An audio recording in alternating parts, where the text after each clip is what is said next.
Carolina. With homes in Blackwood, Mills Creek, Dalton's Cove in Farmville, and Belmar and Ayden, they're constantly expanding. Now to Laurel Glen and Sarah's Way. Plus the new duplex community at Abigail Trails.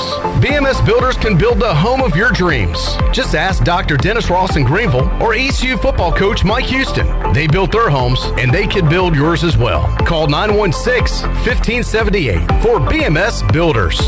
Are you looking for a home loan? Look no further than Amy Goss at Guild Mortgage. Since 1960, Guild Mortgage has partnered with industry professionals to close loans on time and help millions of Americans realize their dreams. Call Amy Goss at Guild Mortgage in Jacksonville, 910-389-4602. Amy Goss is licensed in Florida, Georgia, Maine, North Carolina, South Carolina, and Virginia. Guild Mortgage Company, Equal Housing Opportunity, NMLS 3274. NMLSconsumeraccess.org / for licensing information. Please visit guildmortgage.com / licensing. Guild Mortgage is not affiliated with Pirate Radio. ASAP Party and Tent Rentals is your one-stop shop for weddings, anniversaries, corporate events, family reunions, birthday parties, or any celebration with friends and family. ASAP Party and Tent Rentals has the widest selection of tents, tables, chairs, linens, china, concession equipment, bounce rides, games, staging, wedding equipment, dance floors, and so much more. At ASAP Party and Tent Rentals, we help people get together. Call today at 756-7903. ASAP Party and Tent Rentals, locally owned and operated on Diamond Drive in Greenville near Agri Supply and Equipment Plus. Do you ever talk to yourself about where to eat today, and then you hear Warren's Hot Dogs? Then you're thinking, yeah, 2 hot dogs, chips, and a drink for only $6.25 would be awesome. Warren's Hot Dogs. And maybe some homemade lemonade, perhaps a pizza or a sub, and definitely an apple or peach turnover. Warren's Hot Dogs. Don't overthink where to eat today. Go to Warren's Hot Dogs in Greenville across from Ron Ayers or in Chocowinity next to the fire station. Warren's Hot Dogs, serving the Pirate Nation since 1991. Go Pirates! This is Pirate Radio, WGHB Farmville, 1250 at 92.7 FM Greenville, WDLX Washington, 930 and 104.1 FM Washington. The following is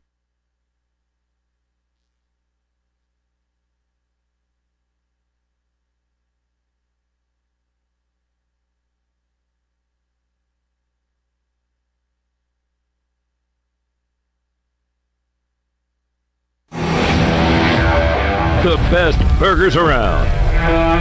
Everyone loves a thick, juicy, and fresh burger.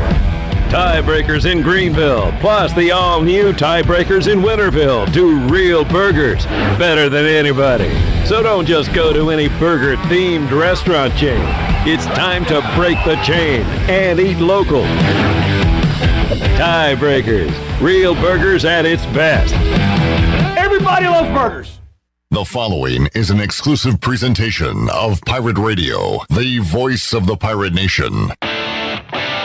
This is Eastern Carolina's longest-running sports radio show. The Brian Bailey Show is on the air. The Brian Bailey Show is powered by Greenville Utilities and also brought to you by Angus Grill, Bostic Sugg Furniture, Bojangles, East Coast Grading, Papa John's, Pepsi, The Rick House, Greenville Utilities, BMS Builders, Seared Chop House, The Gavigan Agency, Taft and Hagler, Tiebreakers, and Greenville Auto World. And now, here's Brian Bailey. Happy Monday, everybody. Happy Victory Monday. East Carolina knocks off the Monarchs of Old Dominion. 39-21 was that final. And now East Carolina moves on to Game 3 of the schedule. The first 4, of course, all at home at Dowdy-Ficklin Stadium. It's a 6 o'clock start this week for East Carolina and the Camels of Campbell from the Big South. Campbell has a win over the Citadel, 29-10, and a loss to William & Mary last week, 37-21. The Camels, of course, coached by Mike Minter. He's in his 10th year already. He's a former Carolina Panther linebacker and a Hall of Famer from Nebraska. So Campbell comes to town this week. Dale Steele is the guy who resurrected the Campbell program as their first head coach since 1950 when they revamped the football program in 2006. Of course, Dale Steele had 3 stints at East Carolina with the Pirates. He was an assistant coach, wide receiver coach, and recruiting coordinator under Bill Lewis and Steve Logan in 89 and 94. He came back as the football administration director in 13 to 15 with Coach Ruff, and then came back with Coach Mike Houston in 2018. He just retired fairly recently, and he's joining us from his home now in Myrtle Beach, where he is enjoying enjoying retirement. So we'll talk with Dale Steele. He's got some Campbell thoughts. He's got some Pirate thoughts. And he's up next when the Brian Bailey Show continues on this Monday after this.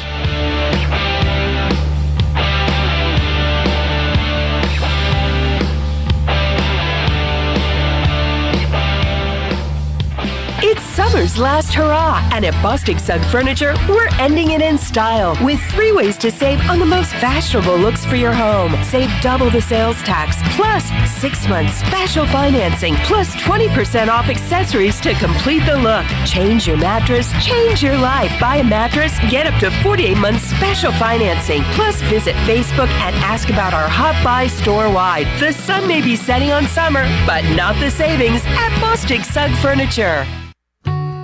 Seared Chop House is Greenville's only true chop house. We're open 7 days a week. Seared combines a remarkable menu with an unrivaled atmosphere. Lunch or dinner at Seared is a quality-driven experience where we highlight a thoughtful approach to locally sourced ingredients and hearty, flavor-rich cuisine. We're firing up the grill at Seared, Greenville's only true chop house, located on Fire Tower Road at Bells Fork. Come see us at Seared 7 days a week.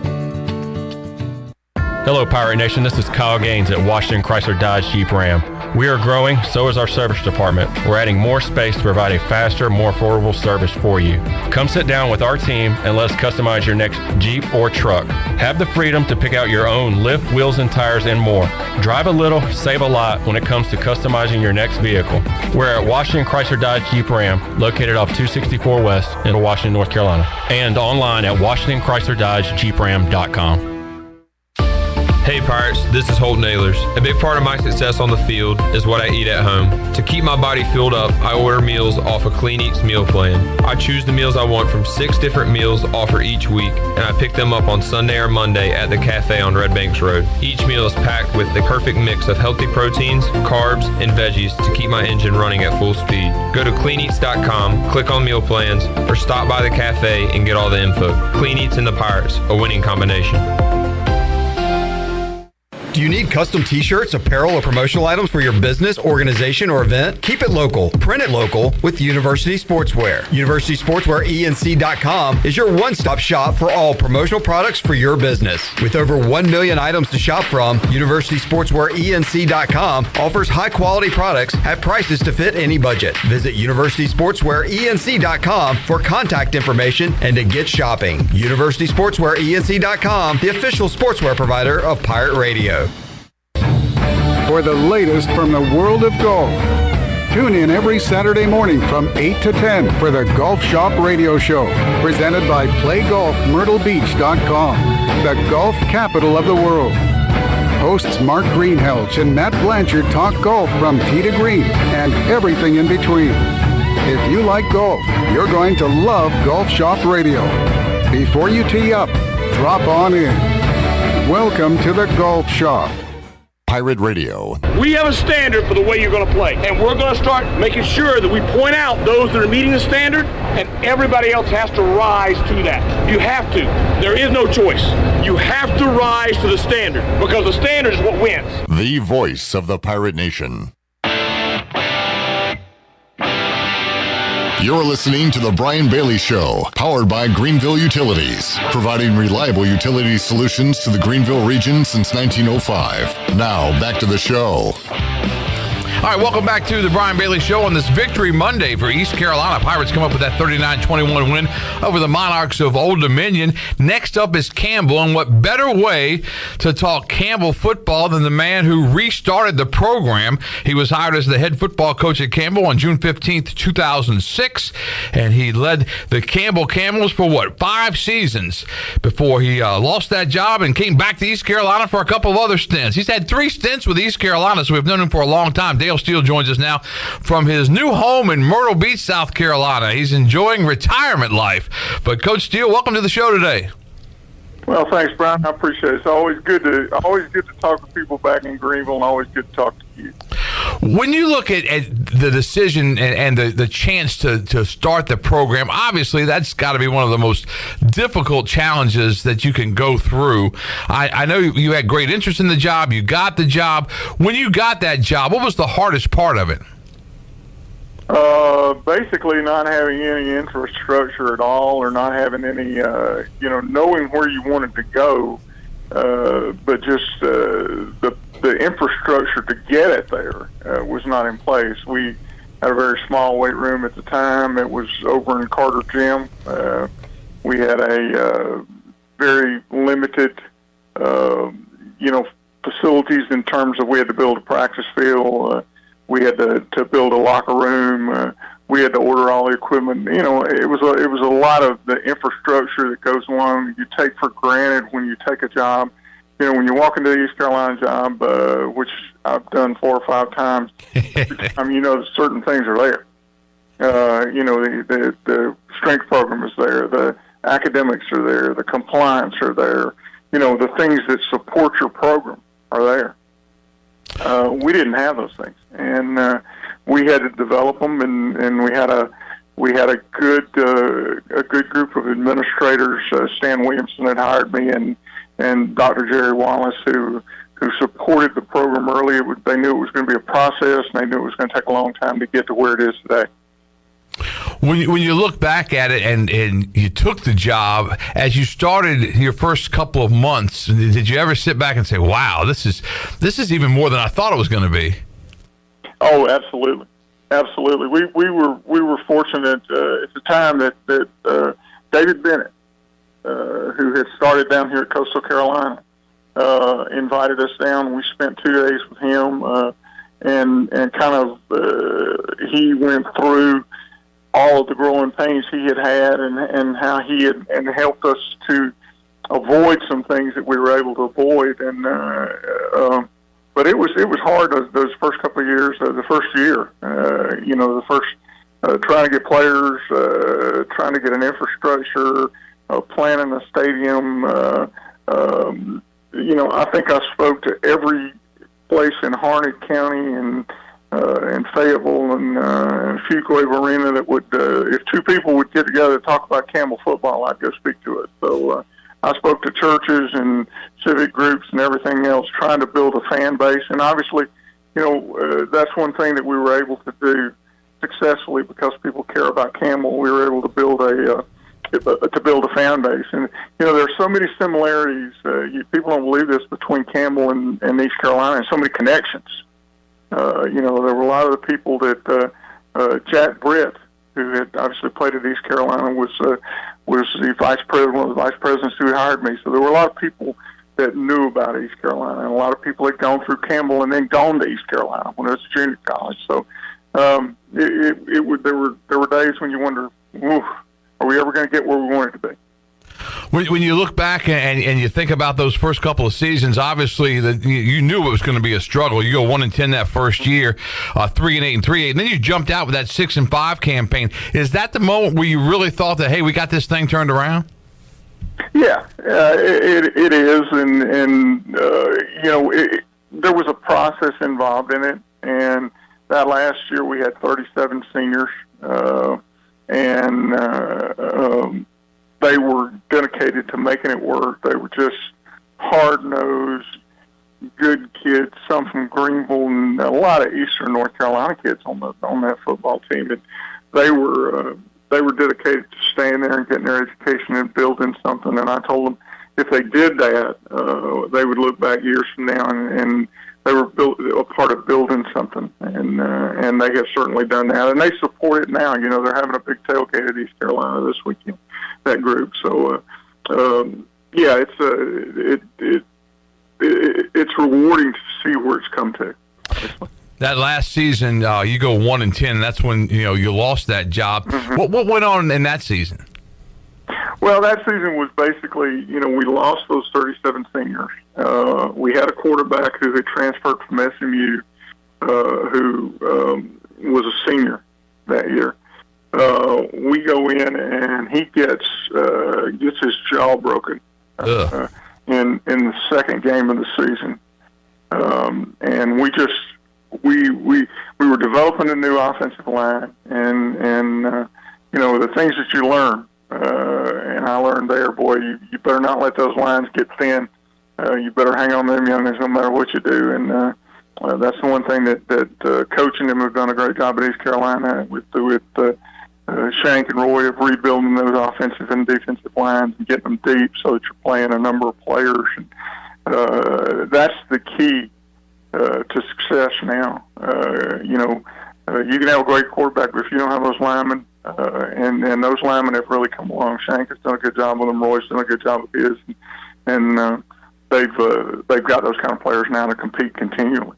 How difficult was it? We didn't have that. Yeah, that's what I was going to say. How difficult was it recruiting those linemen? Because, it seems like you can find some skill guys somewhere, but it seems like those linemen are they're hard to come by at any level. Well, we took a lot of kids that were, that didn't have another home. And those were kids that we had to develop. That last year that we won 6 games, our offensive linemen, they had started, most of them had started 34. Brandon Burke, Brandon was from right there at Conley. Yep. Brandon had started 37 games by the time he was a senior that year. And the center had started 40 games. So they had been around a long time, and they had played together for a long time, but they had developed. They weren't nearly. We took a big tackle, from over at Roseboro that was 6'6", and and then we had some kids transfer out of there. Big Muzz who transferred to Roughing It, who started there at East Carolina. He started for us as a freshman and decided he was better than us. And we were able to get him there with Ruff, and he played a couple of years there for Ruff and for Lincoln, and did a good job on offense. But the recruiting lineman was hard, and it is still hard. Trust me.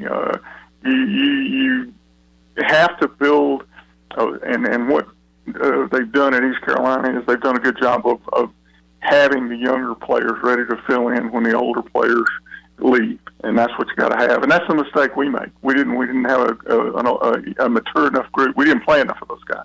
You got to play those guys. You got to play those offensive, defensive linemen. Even though it hurts you a little bit, you got to get them that experience so they're ready to step in when their time comes. The old adage goes that time heals all wounds. When you think back to that time at Campbell, do you have fond memories there? Absolutely. Yeah. I wouldn't trade a day of my coaching career anywhere for the places I've been, and certainly the experience at Campbell. There are a lot of wonderful people there, people make places up, and I said that about East Carolina. Obviously, I kept coming back there, but yes, I'm going to wear white. I feel like I can't lose. Yeah. On Saturday, and really and truly, I just want both groups to go out and compete and be the best that they can be. Obviously, I'm closer to the kids at East Carolina because I know all of those players, and but certainly Campbell holds a fun. We have a funness for Campbell and for Buies Creek. The Dale Steele Bowl coming up this week. Campbell and East Carolina Pirates and the Campbells.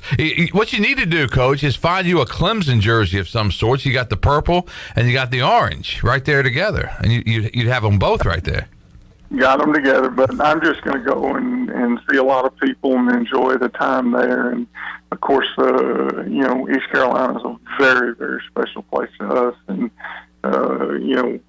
we spent 15 years of our career there, which is a third of it. And obviously the players there and the coaches there, Mike and that group, what a wonderful job they've done. And I was so excited for them on Saturday night and hurt for them so much that first week against NC State. But, the East Carolina football is back. You see the people in the stands. You see that pride that exists. And that's a great thing. That's where it belongs, and that excites me. Yeah, I think you're right. I think that, and we've all kind of said it, Pirate football is back. And that second half against Old Dominion, I think that's what's Coach Houston, he wants his program to run the football. And by golly, they did run the football in that second half. And Keaton Mitchell, and you know this firsthand, man, when he gets around that corner, and he almost scored against State late in that game on that last drive when he got around the corner on that little pass over the middle.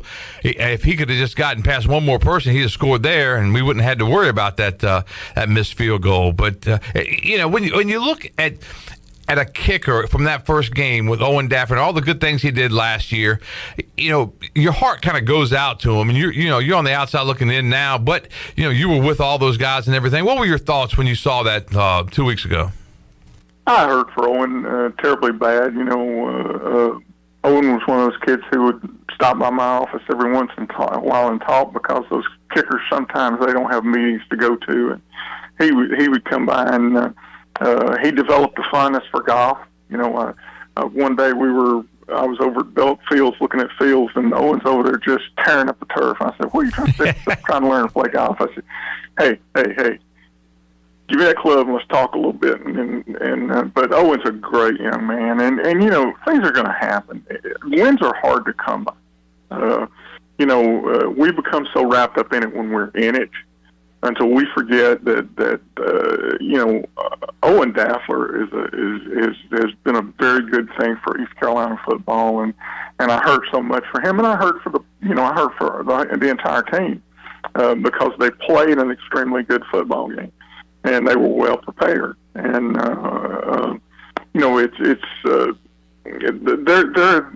trust me, I was with Coach for a long time. I know what Coach is going to do. I know they're going to be tough.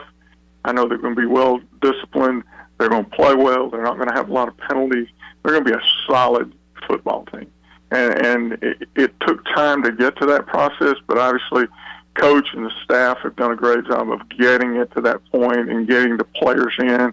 I said, many years ago when we were at JMU and we came in there, Coach is a perfect fit there, because that mentality of a blue-collar work ethic and that mentality of, bring your lunch pail and get your job done is an East Carolina mentality. And that's what Coach is, and that's what that staff is, and that's what he instills in those players, and that's the reason that you're seeing the success that you're seeing at East Carolina right now. Yeah, and that's the one thing, and I've said this a number of times on my show and publicly, but that was the one coaching decision, the one coaching hire that I've been around where it was like a unanimous decision. Usually, a couple of names will float out and the media kicks it around a little bit and guys will turn down jobs or somebody will take the job. But in this instance, it came up and Charlotte was looking for a coach, and then, next thing you know, the East Carolina brass, they get going, and now they need a coach that week. And it was like a match made in heaven. I think everybody knew it. And Mike, he's always been open about stuff. And he said, "Look, it's going to take us a couple of years. You guys, you got to be patient with us a little bit because we got to have some time." And everything he said so far has come to fruition. I mean, everything that he's talked about, and but it takes a while to change a culture, doesn't it? It does. And the thing about Coach, that's somebody talking about patience, and he's impatient, but but he understands what it takes, and Dave Hart and John Gilbert did a great job of the transition from the previous regime. With Dave and John does a good job of understanding the culture at East Carolina. Period, and it's just. It's such a good place. The new president, Dr. Rogers, and it's the East Carolina of old. You enjoy being around now, and you enjoy going back there. You enjoy following it, and they've done the things that they needed to do to be East Carolina, and what we have to do is be the best East Carolina we can be. And that's where it's headed right now, and certainly Coach and that staff. A lot of that staff came with us, and they're very talented coaches. The ones that he added to it have made tremendous contributions, and then the infrastructure, like I said, is there for success, and that's what you got to have. The people that don't have success don't have that, Brian, and You can be the best football coach and the best staff in the world, but if you don't have the people behind you and having everybody on the same page, the one thing about coach is everybody gets on the same page. Everybody's on the same page. Everybody knows where we're going. Everybody knows what we're doing, and we're headed in that direction. Going back to the Owen Daffer thing, too, I wanted to bring this up, Coach. I don't know if you could hear it on the broadcast, but when he came out to kick the field goal early, he got a standing ovation from the fans. And Coach Houston talked about it on his coach's show on the TV side on Sunday, that how much that meant to him personally. He thinks it meant the world to Owen. And that just kind of shows you, everybody wants to beat everybody, especially North Carolina State. But I think, the majority of the fans, there were some crazy fans, obviously, throwing out things on Instagram and social media and stuff right after the game. But for the base fans at East Carolina, for them to stand up and give the kid an ovation when he went out there to kick and he made the field goal, I mean, that was really something. Well, it is. And that, to me, is the attitude that makes East Carolina what East Carolina is. It's that, okay, we're going to be the best we can be.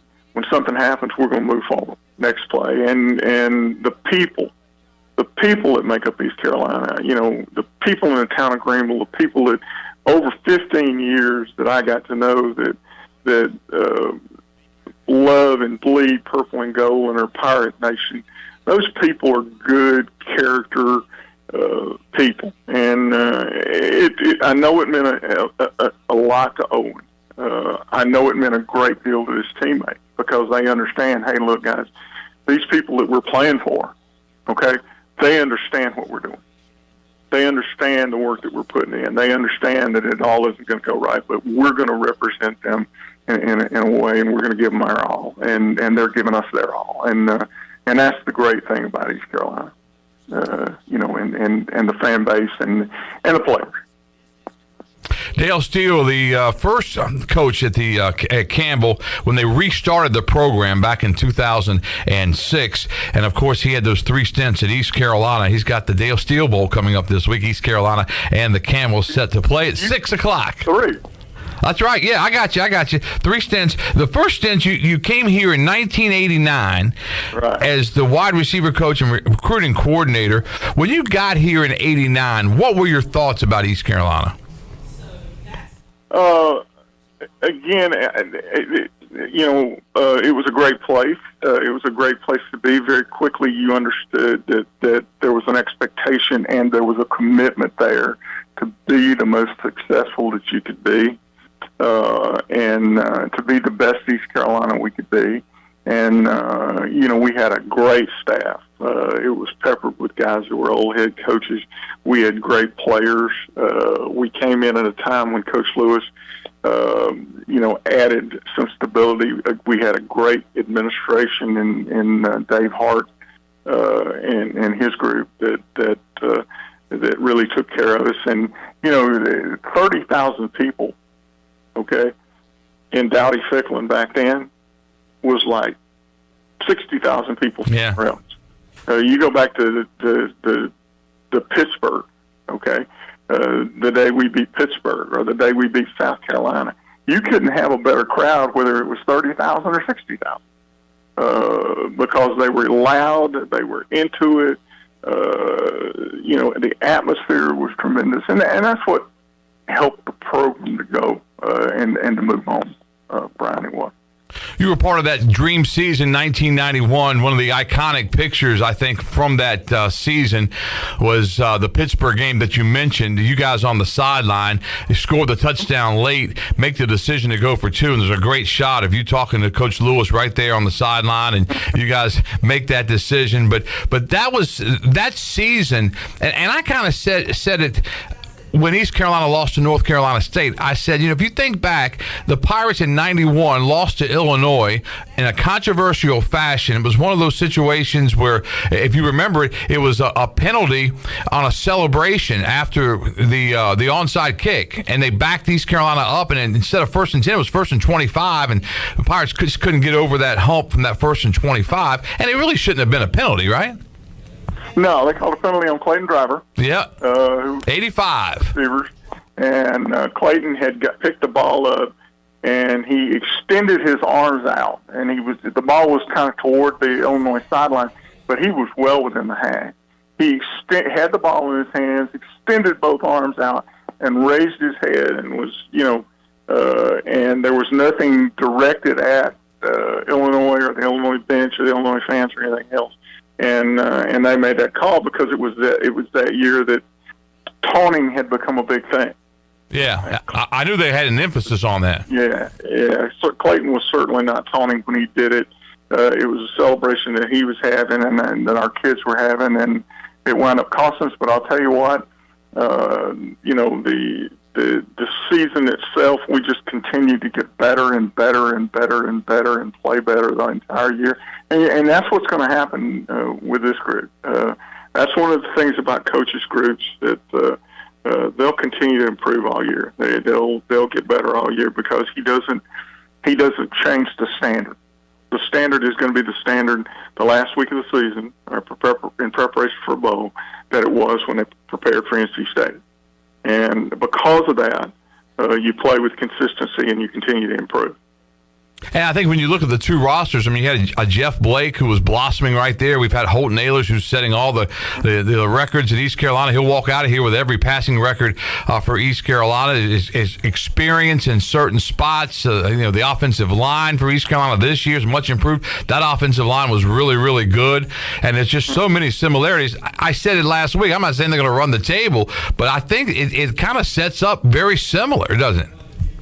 It does, and we had kids like Greg Gardell and Jerry Dillon and those guys on defense, and Robert Jones on defense, and I think you can't take away from the job that Blake has done with the defense. Oh yeah, the defense has improved by leaps and bounds and gotten better. They've gotten tougher. They're tackling so much better, and you can turn the TV on right now because I've done it the last couple of weeks, and which I've never done before. But I've watched a lot of football, and you can see who's teaching tackling, who's gap sound, and who's not. And Blake and them do a great job of it. And obviously, coach with his defensive background is not going to let anything like that slip. So yeah, it's a very similar group and a very similar mixture and makeup that they're dealing with, and it's in a very positive place. And again, I think that when the positivity exists on the East Carolina campus, which it does now, the positivity exists within the building, within Ward, the positivity in Greenville, the positivity within the fan base is back to a place that makes East Carolina the kind of place it's supposed to be. All right, then you took off after '94. You came back to East Carolina as director of football administration, 2013 to 15. That was with Coach Ruff. How'd you like that job? Coach Ruff. Oh, I was very fortunate. I had gone to Gardner-Webb and was the offensive coordinator over there, and I had some time left on my Campbell contract. And Ruff called me and says, "Look, boy, I need you to come back over here and help me." And that's exactly how you probably said it too. I said, all right. And Ruff is one of those tremendous people that I have a tremendous amount of respect for. And if I could help him in any way, I was obviously going to do it. I loved East Carolina, so I came back there then. And then I was fortunate enough to go with Mike, with Donnie. Donnie and I went up with Mike, and was fortunate enough to win a national championship with him. And and then come back to East Carolina and ended my career where I wanted to end it. So I have been blessed. East Carolina and Campbell have been a big part of my blessings, and I look forward to seeing them play hard on Saturday night. What was it like in some of the differences when you were at James Madison after your second stint at East Carolina? What were some of the differences helping out there with Coach Houston? Well, I think that I'm a solid believer in the infrastructure that because so many people besides coaches touch your players, the cafeteria, the academics, the people on campus. There was I want to use this term correctly because I think obviously the people who have been at East Carolina before are good people. Scotty's a good person, but there was an era of I think it was a little bit negative when we came back. A little. And the leadership obviously, led it in that direction. There was a lot of turmoil within the entire university, within the athletic department, within everything. And East Carolina was blessed and fortunate that the people that they brought in, the first move was bringing Dave Hart back, who understood East Carolina. And letting him try to fix the things he could fix, and then let him direct and get the people that he knew made up the East Carolina culture, and John and Mike, and bringing those people back, and obviously Cliff. Cliff is an East Carolina guy. Cliff embodies what it is to be an East Carolina person.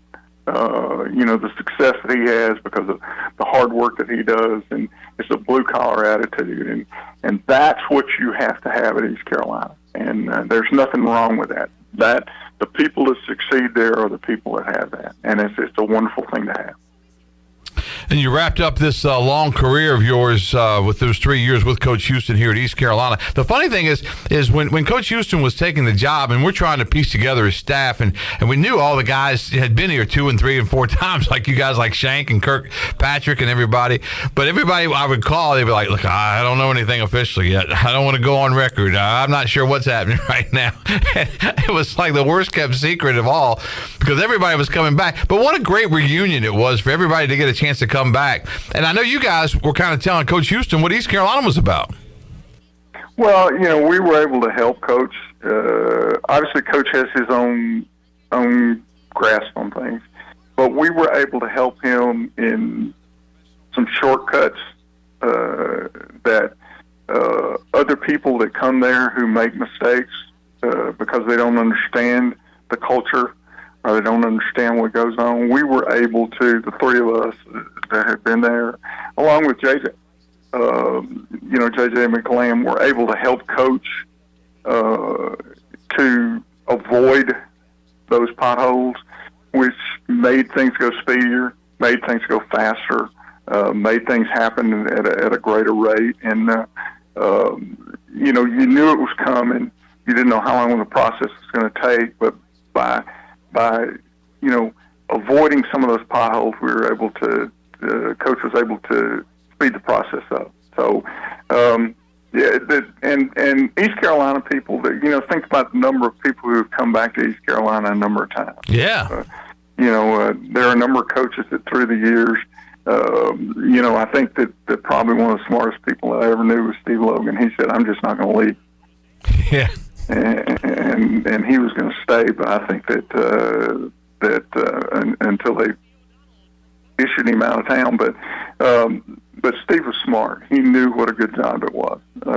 Everybody else that comes through there thinks there's a pot of gold somewhere else and reaches for that pot of gold. When you're at East Carolina, you be the best East Carolina you can be, and you can have a great life and a great career. Very well said. And I think, when you think back to Coach Logan, you think back, if you talk to Skip Holtz, which I've talked to a bunch of times, he's even said it publicly that, he looks back at chasing that pot of gold, like you said, going to South Florida, what that did in his career. And he had a great, run at Louisiana Tech, obviously. Now he's in the USFL, and I think he'll get back into coaching at least one more time on the collegiate ranks. But, you think about that. I think with Coach Houston, it's the same way. I mean, he's got his family here. His children love it here, and he's in a great neighborhood. He talks about all the time, and he just likes it. But you know as well as I do that pot of gold is going to be somewhere. It was almost here last year. I mean, there were talk about Virginia Tech and some other jobs like that. It's really, really difficult when you look at all that, isn't it? It is hard. I think that we see your career only spans so many years. Okay, and what you want to do, it's a little like my pastime now. You want to avoid the bad shots. You want to hit as many good shots as you can hit the bad shots. And so when opportunities come along, I think you have to look at those opportunities.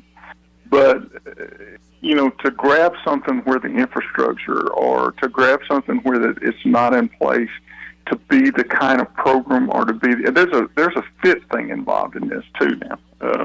You think back, people take jobs sometimes and they don't fit that dynamic of what the success is at that place. And, when we first went to Georgia Tech, and I was there the first 6 weeks, it was a different atmosphere when we left there, and it wasn't the same blue collar attitude and sometimes you can get yourself in those situations and you can't be who you are anymore.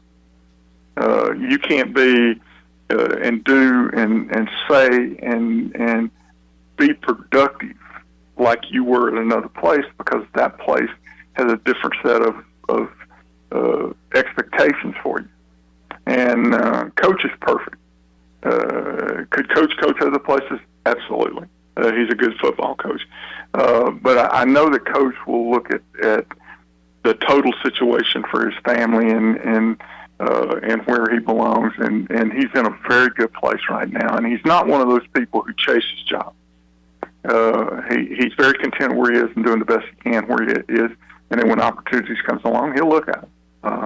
But I think he's very smart and does a great job of I know when we were discussing the East Carolina job, at JMU, coach was very attuned to the type fit it was for him.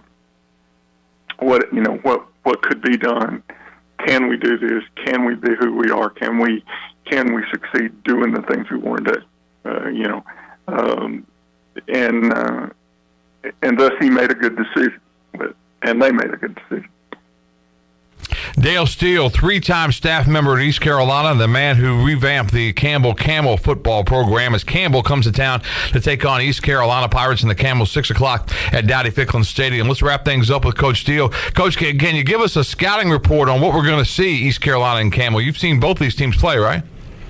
I have not seen either one of them play. I've listened to both of them on the radio. Ah, that's right, because you're down in Myrtle Beach and you had to listen to them on the radio. So do you have a scouting report for us from the radio? Well, I just know that I think that both teams will be very sound. I think that both teams will, I know that East Carolina team is going to be very sound. And obviously, I know less about Campbell than I do about East Carolina. But I know that both teams will be very sound. I think that, Mike's got a very talented football team. He's got a lot of transfers and stuff like that. And their emphasis is on defense.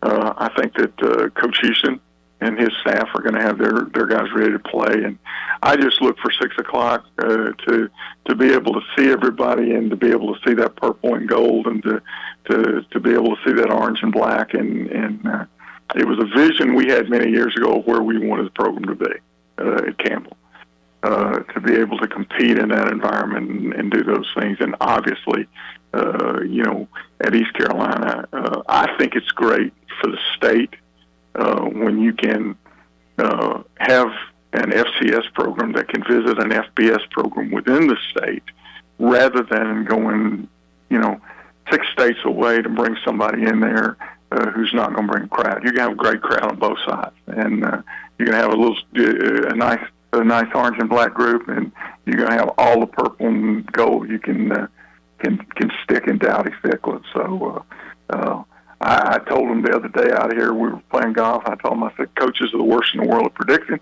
I said, I'm not going to predict it. I said, I don't watch film anymore. I don't do any of that stuff, but I'm going to enjoy it. Hard to believe that Mike Minter's been there 10 years now at Campbell. I remember when he was hired, the former Carolina Panther linebacker, a Hall of Famer from Nebraska, and that was a quick 10 years, wasn't it? Yeah, it was a quick 10 years. Trust me, I've given it 10 years. Yeah. Mike has done a nice job of continuing to grow the program. He's got it to a point where he just needs to get it over the hump. And, he's had those 6 and 5s. They played well and stuff like that. He's recruited well. He needs to get over the hump. And, he's going into a new conference. It's going to be vital that he step his game up, because that conference he's going into, we were in that conference at JMU. And, last week they played William and Mary, and obviously that conference is one of the best FCS conferences in the country. When we came out of there, we were battle tested every year. So he's going to have to step his game up in that conference and really play well. And so he'll find out on Saturday night where he is. He'll get another indication. He's beaten Citadel, and he lost to William and Mary. But he's going to find out exactly where his football team is against a good East Carolina team. Dale Steele joining us. Dale, you got to stop by the Pirate Radio tailgate if you can, coming up on Saturday. I know you got a lot of people to see when you get in here, but it'll be good to see you again. How's the golf game in Myrtle Beach? Is the health okay? Everything good down there? Everything is very good. It's the sun's up in paradise this morning, and played on Friday. I'll play again tomorrow, and got some honeydews to do around here at the house, and everything is really good. Health is good. Enjoying not having to worry about the everyday things that go on in an operation. I told somebody the other day, people have no idea how big an operation the infrastructure is in the college football program. And Jake Kirkendall was a perfect hire for Coach. He and Coach have done a great job, and he's fit right in and done the things he needed to do to help Coach and to help the staff. And it's just such a great staff, and again, great infrastructure there. So success is right there. I tell you, and they haven't even had a chance to go on the road yet. They have 4 home games to start the season, and that's unheard of in most college football schedules, but that's what East Carolina has this year. It's been crazy. Well, I'll tell you what, when they do go, Jake will do a good job. Yes, he will. So he'll have them there, and they'll be ready to go. So. All right, Dale Steele's got some honeydews to do, so we'll get him out of here. Coach Steele, thanks so much. We'll see you this weekend as the Pirates take on the Camels. Thanks so much for joining us. Thanks, Brian. I appreciate it, and go Pirates. That's former East Carolina assistant Dale Steele. Again, he started that Campbell program back when he was hired in June of 2006. Pirates and the Camels coming up this weekend from Dowdy-Ficklin Stadium. We'll have some thoughts on that and more coming up next as we continue on this Monday on The Brian Bailey Show right after this. It's bow time. So it's game time, and you got a bunch of rabid fans. Dad, we're hungry. You head out to fire up burgers and dogs and go from grill master to MVP. Then you realize, no. You're out of gas. Yup, out of gas on game day. What do? Drop a big bow box on it. Game on. Feed a family of 4 with 8 pieces of chicken, biscuits, fixins, and tea. It's bow time. This is John Gavigan with the Gavigan Agency. Our top priority is doing what is best for our members. Whether you are buying a new vehicle, a new home, protecting your family with life insurance, or filing a claim, our agency will be there every step of the way. Our goal is to become a trusted advisor for you and your family for all of your personal and commercial insurance needs. Give us a call in Greenville at 756-1400 for a car, home, business, or life insurance quote today, and give us the opportunity to show you the benefits of doing business with someone who cares. The best burgers around. Everyone loves a thick, juicy, and fresh burger. Tiebreakers in Greenville, plus the all-new Tiebreakers in Winterville, do real burgers better than anybody. So don't just go to any burger-themed restaurant chain. It's time to break the chain and eat local. Tiebreakers, real burgers at its best. Everybody loves burgers. I'm Michael Vaughn with East Coast Grading and Utilities. Many of you know my dad, David Vaughn, and his work in putting in subdivisions all over Pirate Nation. But East Coast Grading and Utilities is not just for those type of big jobs. We're here for the homeowners. Whether it's concrete, driveways, hauling rock, or sand, whatever you need, East Coast Grading and Utilities can get the job done. Call us at 252-531-7494 or check us out on Facebook at East Coast Grading and Utilities. Better ingredients, better pizza, better brace yourself because this right here is a Papa John's Papa Bowl. No crust, just piping hot toppings and melty cheese in an oven-baked bowl. Better ingredients, better pizza, now in a bowl. Papa John's. Hey, Pirate fans, brace yourself for the brand new Papa Bowls for only $7.99. The new Papa Bowls are an MVP move for game day or any day. Place your order online at papajohns.com and sign up for Papa Rewards. Papa John's, better ingredients, better pizza. Go Pirates! Before you hit the road this travel season, be sure to get your tires inspected by the tire guys at Greenville Auto World. The Greenville Auto World service team sells all the top brands and economy tires if you need a new set. Need an oil change, state inspection, or AC repair? Greenville Auto World can work on any type of vehicle, and the monthly oil change special is only $29.99. Make an appointment now by calling 364-8730. For award-winning service, trust Greenville Auto World. This is Holt Nailers, and you're listening to Pirate Radio, the voice of the Pirate Nation. You're listening to The Brian Bailey Show, powered by Greenville Utilities. Community owned, community powered. Now, back to the show. All right, welcome back on this Monday. Game time for the Navy game, just announced by the American Athletic Conference, and it's another 6 o'clock start for your Pirates. 6 o'clock, September the 24th, for game number 4 on the schedule, East Carolina and Navy. That, of course, the American opener for East Carolina. And again, it's a 6 o'clock start, so it's back-to-back-to-back 6 p.m. starts for East Carolina. That news from the American that just came out. Campbell comes to town this week. 6 o'clock start for the Camels and the Pirates. I want to thank Dale Steele for joining us to talk Camel football. It's kind of a great deal. He was the first head coach in Campbell history as they got back to football. They were in the early days, and they stopped playing football in 1950, and they resumed the program when they hired Coach Dale Steele in 2006. They restarted it from 1950. As far as the Camels are concerned, they beat the Citadel 29-10 to open up their season, and this past week they lost to William & Mary, a pretty good William & Mary football team from all indications, 37-21. The Camels are coached by Mike Minter, who was a safety and not a linebacker. I misspoke on that. He's a safety.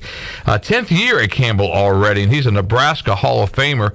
And you kind of wonder if he'd be in the search for a new coach at Nebraska. Scott Frost obviously lost his job over the weekend, and Minter probably doesn't have that kind of experience at Campbell, but you have to think that at least he might be on somebody's long list. He is a former Nebraska Cornhusker who has some vital interest in that program.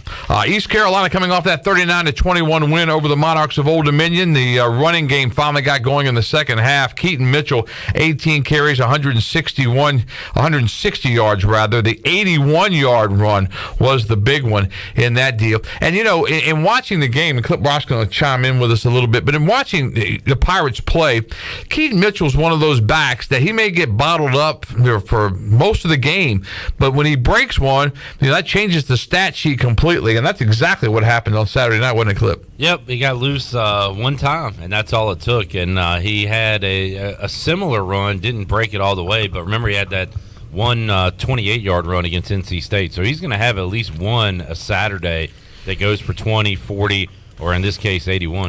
Yeah, and I was mentioning earlier this little pass over the middle that he caught, that he almost broke against State, and that would have beaten the Wolfpack. I mean, he was that close to breaking that one. And I do like what they're doing. They just keep pounding you with Rajay, and he finally got going a little bit there in the second half. But, you give that man some space. And he had 18 carries. I don't know if he recorded a catch, Keaton Mitchell, on Saturday. But 18's a pretty good number. You might want it into the 20s, but they got a lot of weapons on this team right now. Rajay had 16 carries, so 16 for 61 for Rajay Harris. And Rajay is the back they're calling on some of the tough yards. And he's not the biggest back in the world, but he's tough. I mean, he's strong. His legs are really strong. He's low to the ground still, but he's got a burst. We might underrate his speed because I think so. Keaton is so fast. But he showed on his touchdown run that he could get up and down. Yeah, and that was from 15 yards out. Rajay had 2 touchdowns. He also had the touchdown on the shuttle pass in that game as East Carolina beats Old Dominion 39-21. We were talking about it off the air, and it's kind of interesting. You know, one of the side notes to the game, Coach Houston talked about it in his coach's show on Sunday, but as he was standing there with Ricky Ronnie, the head coach at Old Dominion, apparently a player came up and was cursing at Coach Houston. Coach Houston said he was just shocked and stunned that somebody would do that, and the Old Dominion coach kind of looked the other way, which kind of stuns me. I mean, I think if that situation had been reversed, I think Coach Houston would have said, "Excuse me, Coach, I'll be right back." He'd have grabbed his player by the shoulder pads, escorted him off, and they would have had a long talk, and I guess they would have had some punishment coming that next week. I don't know what happened on the Old Dominion side, but that was an interesting little tidbit that happened over the weekend in that game. All right, coming up this week in high school football, we've got the conference openers in the Big Carolina 3A4, a couple of huge games coming up.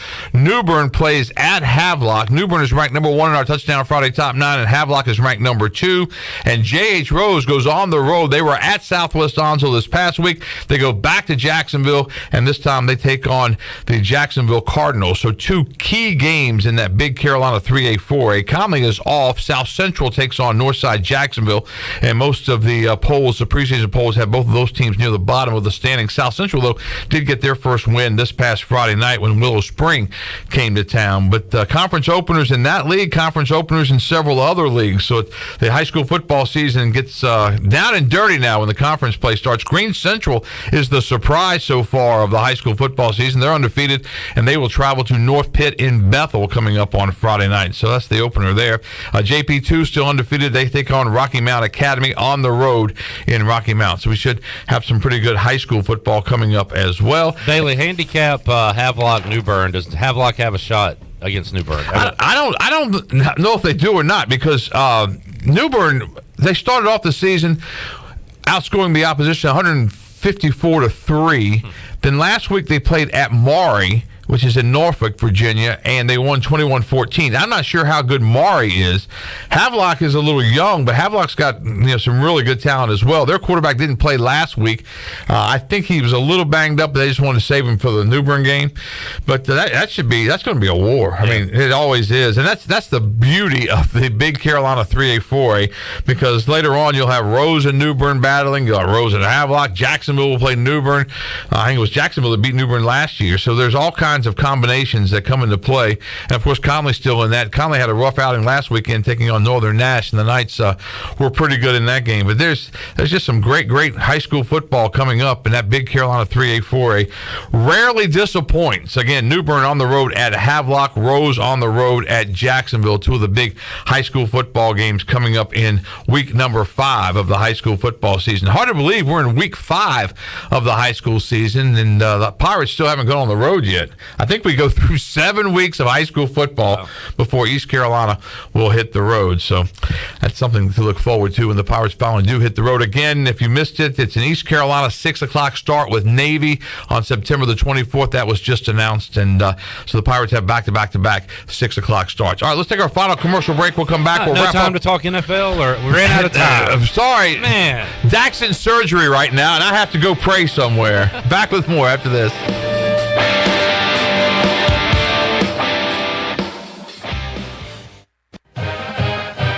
Hi, I'm Ken Hagler of Taft, and Hagler. We're proud to be sponsors of the Brian Bailey Show and the Pirate Nation on Pirate Radio, the voice of the Pirate Nation.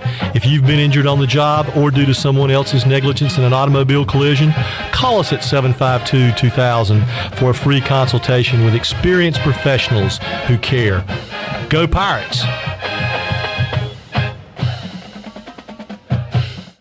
The Angus Grill is your premier spot for the best burgers, cheesesteaks, and brisket sandwiches around. Join us for our unmatched variety of burger combinations, from the mushroom bacon Swiss burger to the jalapeno popper burger to the original Angus classic. Pair that burger with our amazing onion rings, tots, fries, or sweet potato fries. Angus Grill, with 4 amazing locations in eastern North Carolina, including Winterville near Pitt Community College, on Jarvis Street in uptown Greenville, and on Statensburg Road near the hospital. It's the best burger around, guaranteed.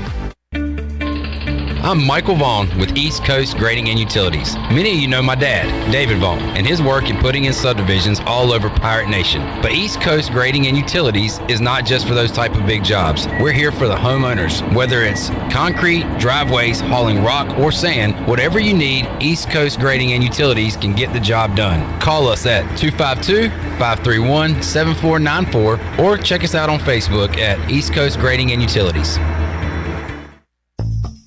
The Rick House is Eastern North Carolina's premier American-style restaurant and bourbon bar. Join us at the Rick House for mouth-watering steaks and made-from-scratch pastas. Check out the 16-ounce cowboy steak or the seafood delight pasta. Join us for our legendary brunch on Sundays from 10 to 2. The Rick House can feed your larger crowds with off-site catering and room for 125 in our adjacent banquet hall. The Rick House, American Provisions and Spirits, 710 Red Banks Road beside the bowling alley in Greenville. Greenville Utilities electric customers will soon be able to receive text notifications in the event of power outages. Enrollment is automatic, so make sure GUC has your cell phone number by signing into your account at GUC.com, then update the information in your user profile. Want to talk with someone instead? Call 252-752-7166 during business hours. 252-752-7166. Update us so we can update you. Visit GUC.com for more information. BMS Builders is your premier custom builder in Eastern North Carolina. With homes in Blackwood, Mills Creek, Dalton's Cove and Farmville, and Belmar and Ayden, they're constantly expanding. Now to Laurel Glen and Sarah's Way, plus the new duplex community at Abigail Trails. BMS Builders can build the home of your dreams. Just ask Dr. Dennis Ross in Greenville or ECU football coach Mike Houston. They built their homes and they can build yours as well. Call 916-1578 for BMS Builders. Dear past, present, and future football watchers, you know why we're here. The football season is back! Woo! That means those pregame barbecues with an ice-cold Pepsi? Totally back. Your perfectly placed football watching corner seat back and comfy as ever. 18 Sundays of touchdown scoring, Hail Mary throwing, ice-cold Pepsi flowing football action. You better believe it's back. And since that's too amazing to miss a single second's worth, Pepsi is officially giving you permission to always put football first. And when we say always, we mean always. Like when your lawn is looking less like a lawn and more like a jungle. If the game's on, then the lawnmower ain't. And those gutters you haven't cleaned, today is not their day. Or maybe those in-laws are back in town. Well, better hope they're football fans because your Sunday is completely booked. Long story short, crack open a Pepsi and don't let anything get between you and your football watching. With love, Pepsi, made for football watching. That's what I like. This is Zach Agnos, and you're listening to Pirate Radio, the voice of the Pirate Nation. You're listening to The Brian Bailey Show, powered by Greenville Utilities. Community-owned utilities mean local control, low rates, and high reliability. Now, back to the show. All right, welcome back as we close out this edition of The Brian Bailey Show. I want to thank Dale Steele. He had those 3 stints at East Carolina as the Director of Football Administration. Also, he was an assistant wide receiver coach and recruiting coordinator under Bill Lewis and Steve Logan from 89 to 1994. But he enjoyed those 3 stints with the Pirates, and he is enjoying retirement right now in Myrtle Beach, South Carolina. I want to thank him for joining us today. East Carolina and Campbell from the Big South as the Pirates go after win number 2. Saturday night, it's a 6 o'clock kickoff from Dowdy-Ficklin Stadium. Hope to see you at the game for the Pirates and the Campbells. We'll see you back here next week on The Brian Bailey Show. This has been The Brian Bailey Show, powered by Greenville Utilities, and also brought to you by Angus Grill, Bostic Sugg Furniture, Bojangles, East Coast Grading, Papa John's, Pepsi, The Rick House, Greenville Utilities, BMS Builders, Seared Chop House, The Gavigan Agency, Taft and Hagler, Tiebreakers, and Greenville Auto World. Join us next week for another edition of The Brian Bailey Show, right here on Pirate Radio. This is Pirate Radio, WGHB Farmville, 1250.